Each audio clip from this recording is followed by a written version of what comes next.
What is up, guys? HeroOfWisdom here. On September 29th, BONELAB, the sequel to Bone Works, dropped for Oculus Quest 2 and PC. And I was absolutely ecstatic. I made it very clear to everyone around me that I was going to buy it day one and make a video on it. And that didn't happen.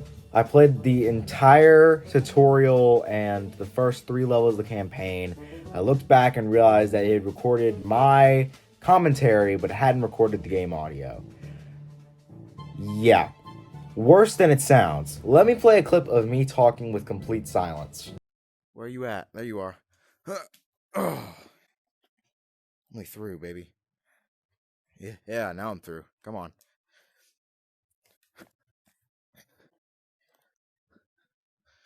I'm supposed to be using a gun right now? I couldn't figure out ammo, though, so... Yeah, that's weird, isn't it? So I continued playing the game with the game audio on and me not commentating, and instead I'm going to add a commentary over it. But that's not the point. I just wanted to go through my experience with BONELAB, playing through it for the first time, going in completely blind, and talk about it. Was it a disappointment? No. But was it everything I hoped for? Also no. Before we get into the footage, I just wanted to say that there is a lot of violence and weapons in this game, so if you're not into that, click off now. With all that being said, let's get straight into it. Oh, give me land, lots of land, under starry skies above. Don't fence me in. We're starting off this video on level 4 of the campaign, Mind Divine.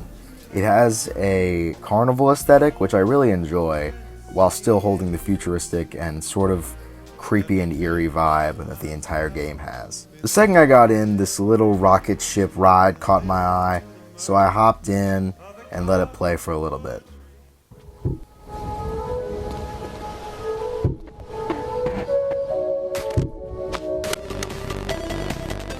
The issue came when I had to get out of the rocket. I looked at the sign for the instructions and they absolutely were not clear, so I assumed I was glitched, and I restarted my game. I later learned that you have to click down on the right stick to jump up out of the seated position. If only I had actually known that when I was there. So next I had to walk through this roller coaster queue, which made me really nostalgic for when I was in California and went to Disneyland. And the only part of this that I didn't like was the idea that at one point or another, this fictitious ride in a video game could possibly be filled all the way from beginning to end. The ride I went on was not worth it, and I almost died multiple times. Or I could have died multiple times, but this is a video game. You'll notice there's a gun on the front of my cart, and there's targets throughout the ride. If only I could have used that function, but nope. My body totally glitched behind me, and I was unable to see my body, or move, or use my hands, or bring it back to me, or do anything. And you may be thinking I could have just hopped out of the cart. Not only did I not realize how to do that at the time, but I went back to this level after to see if I could make it work, and you are stuck in this cart. It won't let you jump out of it the entire time. And you can't go through the ride without it, which sort of makes sense when you see this footage. But that was very not fun. And after I went through being able to use my hands, it was great. But this ride is totally a drag when you can't shoot any of the targets as you go through. However, the scenery is gorgeous. I mean, look at this place. Look! Look!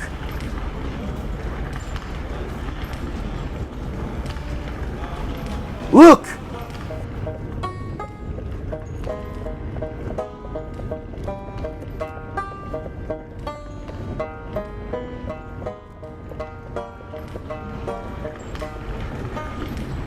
So anyways, I was flung off of the tracks and thrown into the void. Yeah, I bet you didn't expect that, did you?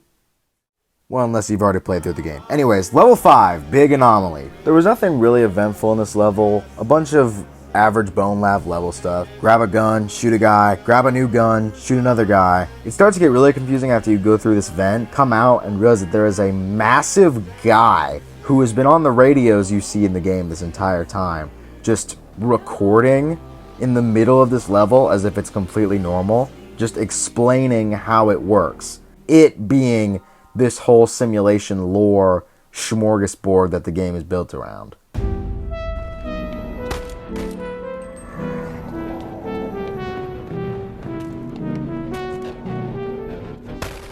My biggest mistake was made when I got to the final hallway of this level and I saw the elevator and I thought, okay, this is just like the one at the beginning of the game. I'm gonna pry it open and go inside.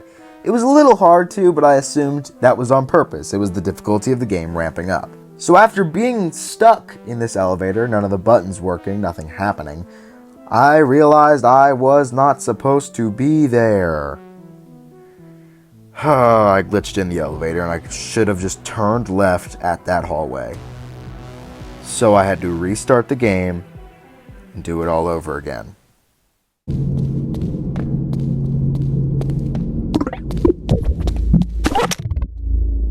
Whoa, there you are. Okay, you're pretty good, but you're still a player. And a player won't survive the ascent. Even if you did, I don't need another player. What I need is a DM, a creator, a builder. Here, take this body log, go fill it with avatar. Come back.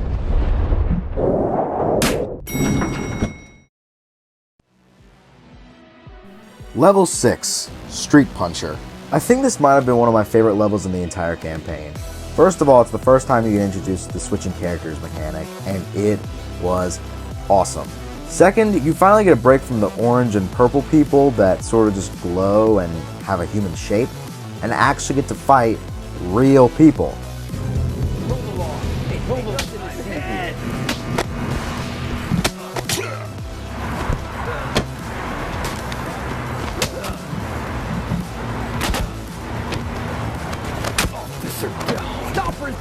Stop resisting! The entire level was super fun. The 3D, more gritty side-scrollers aesthetic was super cool. So I fought all these guys, got all the way up the tower, killed the quote-unquote final boss, who was really just one of the other guys in a chair. And then I saw this circular thing. I thought, oh cool, here's one of those circular things I've seen across all the levels, but bigger. This is foreshadowing. For some reason it wouldn't let me complete the level, so I walk all the way back through this level, all around, to see if I've missed a guy or something. And I had, but that wasn't why I couldn't get past. I watched the tutorial, and it turns out those circular things I'd been seeing are meant to be open. For anyone who has played the game or has had the game for a while, you may be thinking, God, Lucas, you are such an idiot. It never explains that. Never once throughout this entire game does it explain that those little capsules, or circles as far as I knew, needed to be opened. It never tells you that. This was newfound information for me. I knew that throughout all these levels I'd missed so many, and I'd have to backtrack through them and open. Level 7, Sprint Bridge 04. After having a life crisis because of this stupid game mechanic, I was right back into it. I just want to add that VR switching characters mechanic is the biggest breath of fresh air that any VR game has given us in such a long time. You can play every single level as so many times with so many different strategies with all these different characters. The replayability is just chalked up to the max because of this feature, and I absolutely love it. And you can do it on the fly too after you unlock the avatar chain or whatever you want to call it. This level is just the right amount of challenge, introducing a lot of parkour mechanics that this game has to offer. A lot of the vaulting and pulling yourself up onto cliffs is sort of tricky, but after you've learned how to do it, it's like riding a bike, you don't forget. For the first few ledges, you're going to be yanking yourself up as violently as humanly possible. Then it's finally going to click the exact timing and the way you need to do it by crouching and pulling at the same time. And you're never going to forget, and it's going to get super fun. So I ran to the end of the level, got the character, and I was on to the next. Guys, this is a little bit embarrassing. I may or may not have completely forgotten to press record on this next level, which is level 8, Magma Gate, which is really terrible because it was a super fun level, but, we gotta move on. Sorry.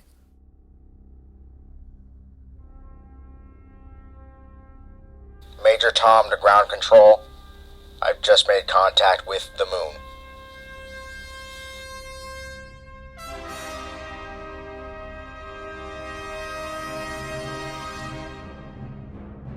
This is ground control to Major Tom.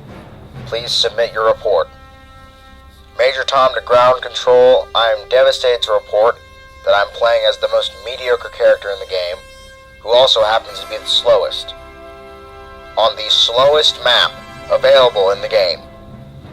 The zero gravity is getting very boring and very tedious very fast. I'm prepared to move on. Permission granted. You may move on to the next level.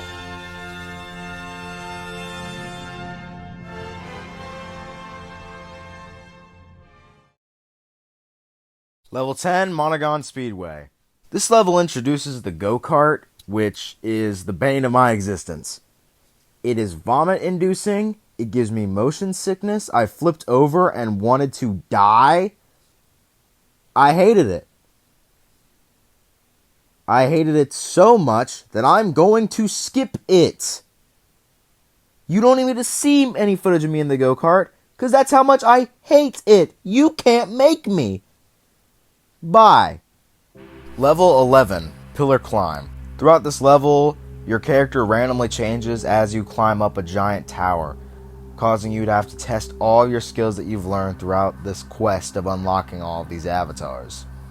It got really annoying very quickly, but it also felt incredibly satisfying when I finally reached the top and defeated the boss, which I forgot to film. But that's besides the point, because I returned to the guy and he gave me a key. I don't really know what this key does, although now that I look closely, it sort of looks like it would fit in here.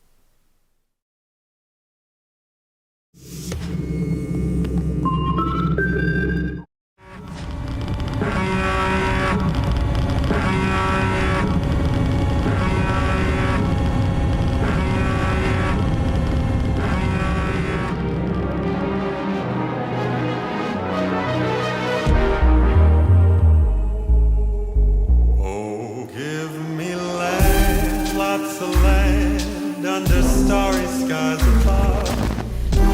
Don't fence me in. Let me ride through the wide open country that I love. Don't fence me in. Let me be by myself.